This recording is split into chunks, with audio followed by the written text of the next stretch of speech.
Oh, goody. Alright, what's going on everybody? Zombies here again, and today we're back with another Marvel Snap video. So in this one, we are going over some day one decks for Man-Thing, today's new card. If you haven't already noticed, the time at which cards release has been changed to be in line with the new shop reset time. So that is 3 p.m. EST, and it is now happening on Tuesdays instead of previously when it was Monday night. So a little bit of a change there, but we are going to get right into it with our first and only Series 4 card of the month with Man-Thing. Man-Thing is a 4-cost, 5-power that reads ongoing. 1, 2, and 3-cost cards here have -2 power. So this is an effect that's going to hit both sides of the board, so you want to play around that accordingly. However, in a meta where we're seeing a whole lot of cards at those cost ranges be played, I think this card could make an impact. Now, the first thing I'm sure it's going to jump to everybody's mind is Mr. Luke Cage.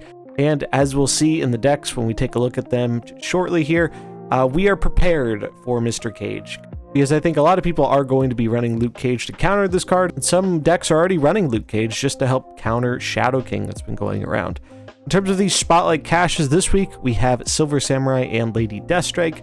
Normally, if you just want the one new card and it's a Series 4 card, I generally advise going with tokens.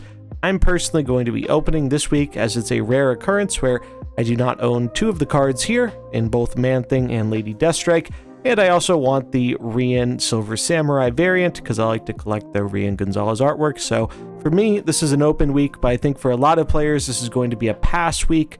Lady Deathstrike doesn't see a ton of play, nor does Silver Samurai.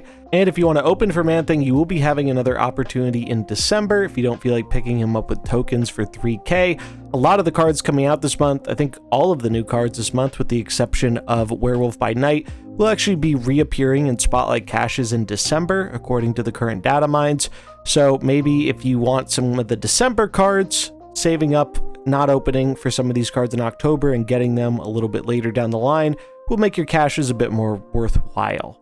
But yeah, I don't expect this card to have a crazy impact on the meta initially, mainly because it's a card that can be teched against very easily with Cage or Rogue. But I do think long-term this card has a lot of potential. Maybe we won't see that right away. It'll take a little bit of time, but at some point people are going to stop respecting Man-Thing, and then that's when it's probably going to see a ton of value. Because right now there are a ton of cards in the metagame that are in that 1, 2, and 3 cost slot, and it seems like he is a pretty good way to power them down.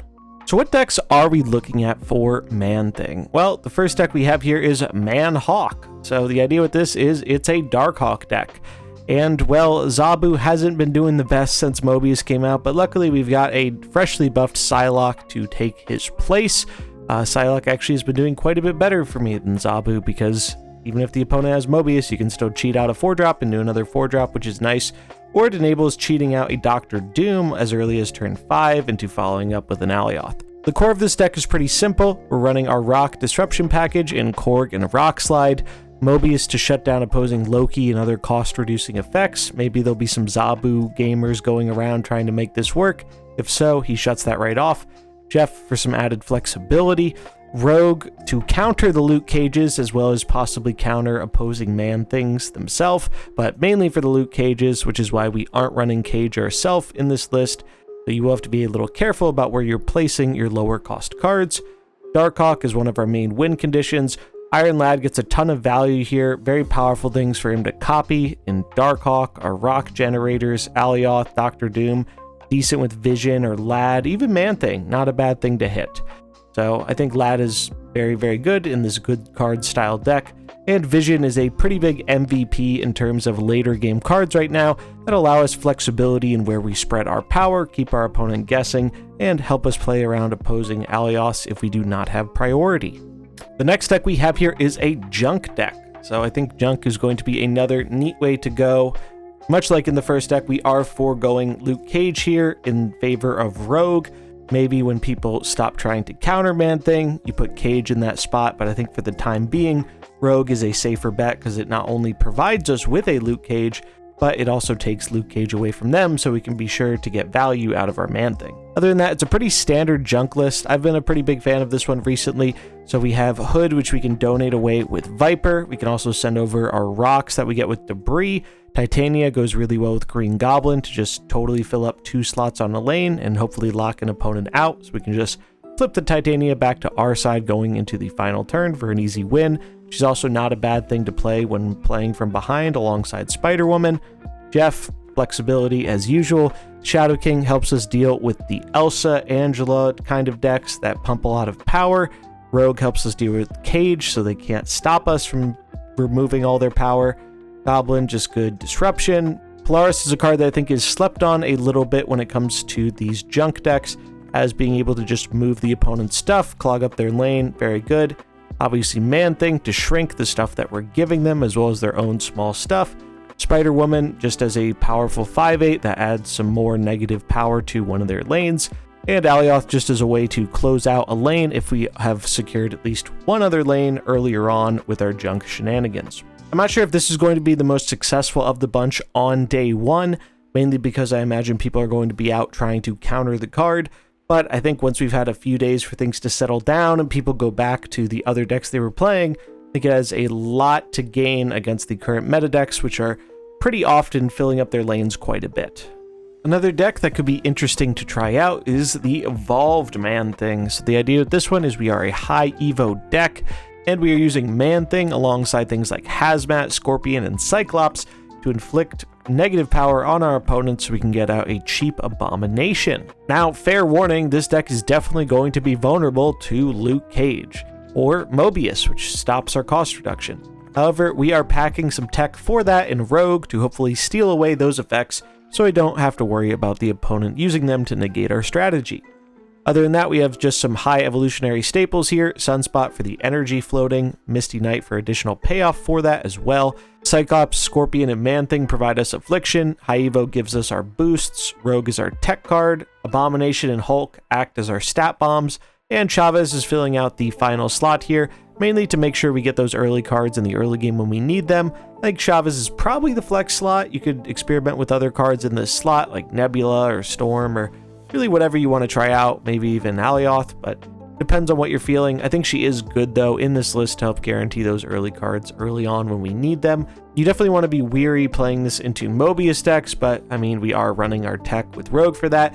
And if you're extra worried about the Mobius decks, maybe you can consider something like Enchantress to help guarantee that we don't have to worry about opposing Mobius or Luke Cage, shutting down what our deck's trying to do. And then the last deck of the bunch here is Cerebro 5. So a lot of people have been playing this and doing kind of all right with it, which is cool to see. I'm always a big fan of Cerebro, and I think this list is fairly well built.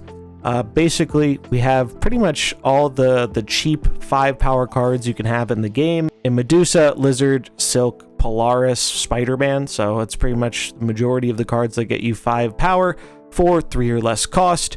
A lot of other versions ran Wave, but we actually ended up cutting Wave to fit Man-Thing in our version here. We are running Luke Cage in this version, as we really don't want our cheaper stuff hit by our own Man-Thing. Mobius just as a bit of insurance here. Previously, Mobius was ran because it was ran alongside Wave, so you could go Mobius into Wave into Doom. That could be something you might want to consider in this deck.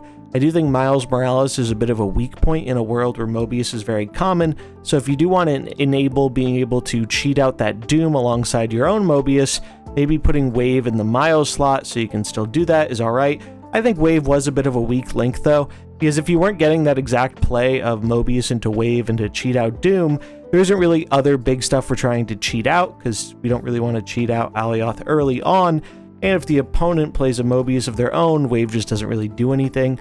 So I think in that case, Miles is just a bit better as a body, because we can move stuff around with Silk, Spider-Man, and Polaris to pretty easily make him a 1/5, which is rather effective. Cerebro is going to be boosting up all of our 5-power stuff to 7-power stuff, which quite a lot of power. Luke Cage is making sure our stuff stays where it is, also make sure our Lizard stays nice and big. Then Alioth and Doom just act as our main closers, allowing us to go wide, or just guarantee one lane if we already have another one. I think this is probably the most questionable of the bunch, as Cerebro usually is, but from what I've seen of Cerebro players, Cerebro 5 has been one of the ones doing the most work recently, so Man-Thing seems like a pretty natural inclusion. You do just have to be a little careful though when you don't have your Luke Cage out, as you need to mind those 2 and 3 cost cards, making sure they're not getting hit by Man-Thing's ongoing effect. But other than that, I think this deck can put out quite a bit of power and take people by surprise. And there we have it. That is going to wrap it up for our Day 1 Man-Thing decks. As always, links in the description to the decks if you want to copy them and port them into the game for yourself.